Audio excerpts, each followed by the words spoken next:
യാക്കോബ് 1:5 നിങ്ങളിൽ ജ്ഞാനം കുറവുള്ളവൻ ദൈവത്തോട് ചോദിക്കട്ടെ, അവന് അത് ലഭിക്കും. കുറ്റപ്പെടുത്താതെ എല്ലാവർക്കും ഉദാരമായി നൽകുന്നവനാണ് അവിടുന്ന്. പ്രിയപ്പെട്ടവരെ, ഈ ദൈവവചനം ഒരു വാഗ്ദാനം നൽകുവാണ്.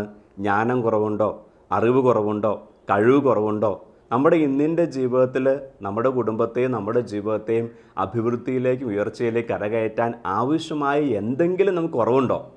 അവിടെ ദൈവം പറയുവാണ്, നീ ആ കുറവിൽ ഇരിക്കാനുള്ളവളല്ല, മറിച്ച് നീ ദൈവത്തോട് ചോദിക്ക്, ദൈവം നിനക്ക് സമർത്ഥമായിട്ട് തരും. പ്രിയപ്പെട്ടവരൊന്ന് ആലോചിച്ച് നോക്കിയേ, നമ്മെ ഓരോരുത്തരെയും സൃഷ്ടിച്ചതാരാ? നമ്മെ സ്നേഹിക്കുന്ന കർത്താവായ ഈശോ അല്ലേ?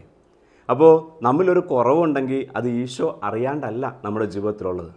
അപ്പോൾ ഈശോ അറിഞ്ഞ് നമുക്കൊരു കുറവ് ദൈവം നമ്മുടെ ജീവിതത്തിൽ വെച്ചിട്ടുണ്ടെങ്കിൽ തീർച്ചയായിട്ടും നമുക്ക് മനസ്സിലാക്കാം, മനസ്സിലുറപ്പിക്കാം, അത് ദൈവം അനുഗ്രഹിക്കാൻ വേണ്ടി വെച്ചിരിക്കുന്നതാണ്. അതാണ് ദൈവത്തിൻ്റെ വചനം പറയുക, നീ ഈ കുറവിലായിരിക്കേണ്ടവളല്ല, മറിച്ച് നീ കുറവ് ദൈവസന്നിധിയിൽ വെച്ച് ആരാധനയാക്കി മാറ്റ്, പ്രാർത്ഥനയാക്കി മാറ്റ്.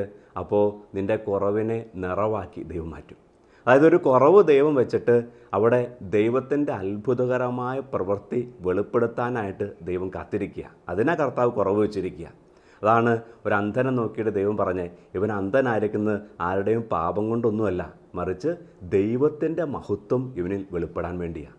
അപ്പോൾ നമ്മിലൊരു അറിവിൻ്റെ കഴിവിൻ്റെയൊക്കെ കുറവുണ്ടെങ്കിൽ ദൈവത്തിൻ്റെ വചനം നമ്മോട് പറയുവാണ്, ആ കുറവ് നമ്മെ വെച്ചിരിക്കുന്നത് നമ്മൾ അവഹേളിക്കപ്പെടാനോ, അപമാനിക്കപ്പെടാനോ, തകർക്കപ്പെടാനോ, തോറ്റുപോകാനോ അല്ല, മറിച്ച് നാം ആ കുറവ് ദൈവസന്നിധി പ്രാർത്ഥനയാക്കി മാറ്റുമ്പോൾ ദൈവമഹത്വം നമ്മിലൂടെ ഈ ലോകത്തിൽ വെളിപ്പെടാൻ വേണ്ടിയാണ്. ഈശോ അനുഗ്രഹിക്കട്ടെ.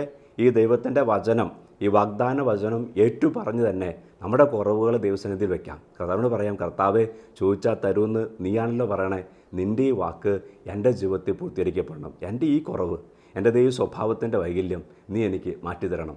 ഈ വചനം തന്നെ കാണാപ്പാഠം പഠിച്ച് ഇത് ആവർത്തിച്ച് പറഞ്ഞ് നമ്മുടെ കുറവുകളെ ദൈവസന്നിധിയിൽ വെച്ച് നമുക്ക് പ്രാർത്ഥനയാക്കി അത് ദൈവമഹത്വമാക്കി മാറ്റാം. ഈശോ നമ്മെ സമർത്ഥമായിട്ട് അനുഗ്രഹിക്കട്ടെ.